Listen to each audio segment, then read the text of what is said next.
Hey everybody, welcome to one of our snow day videos. One of the projects that we're going to have you be working on is to create your book creator story cube project. And so what we need to do is we need to give you some story cubes because you weren't in class today to roll your dice. And so here's how we're going to do it. If we go, I'm going to do a screen share right now with my browser, and I'm going to show you how I'm going to be fair and randomly pick. So you should now be seeing my browser window. And if I go into my browser,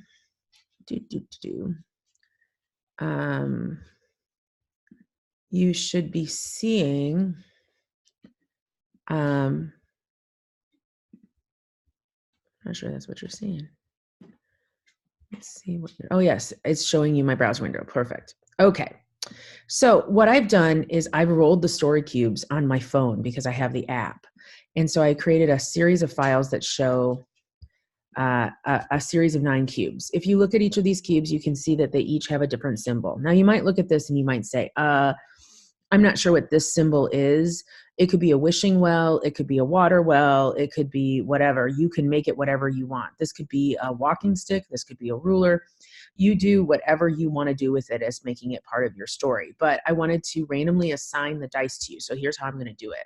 I'm going to go over to classtools.net. This is a really easy site for do different things. It has countdown timers and things that you could have on your board. You can annotate images. It's very full of ads, but this is a handy thing, the random name picker. So I'm going to click on that. It's going to load. And what I need to do is I need to click on it and see it'll spin like that. Now, the thing is I need to, and then it'll tell you that that's the person that was there, and then I can remove their name. But instead, I'm going to click on Edit Save, and I'm going to delete all these people's names that are in here. I have ahead of time gone and selected all of your names, and I'm going to just paste them in this list and then hit Submit, and that's everybody's names. So what I'm going to do is I'm going to go ahead and spin.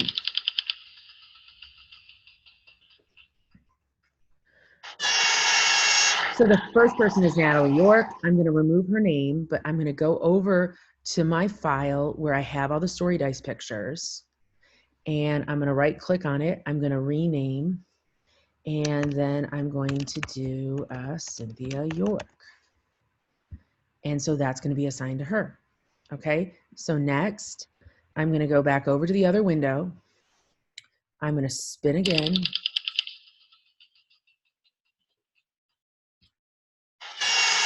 Natasha Cagle. So I'm going to remove the name. I'm going to go back over here. I'm going to right click. I am going to rename Natasha Cagle. And I'm going to say, okay. Now, you might be saying, gosh, I'm not going to watch this whole video. Like, oh my goodness, why would I have to watch this whole video to see how she's doing it?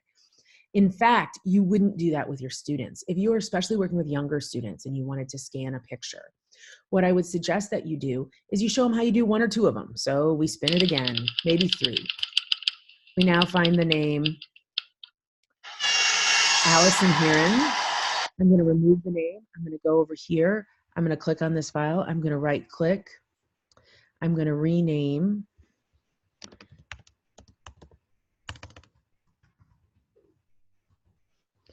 And I'm going to say, okay. So now you've got the gist of what I'm doing. You see my process. You don't have to have everybody sit there and watch the entire thing. Instead, what I'm going to do is I'm going to continue to do this process, and then I'm going to share out the link to the Google folder so that you can see what your images are.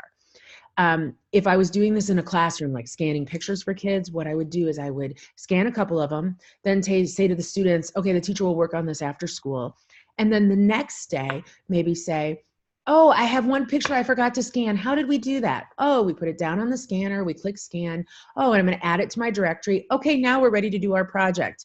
So they only need to see it a couple of times, and they don't need to sit and watch you do it the whole time. And so I'm going to stop this video, and then I'm going to post all the information in Canvas so that you can go ahead and find which one was assigned to you.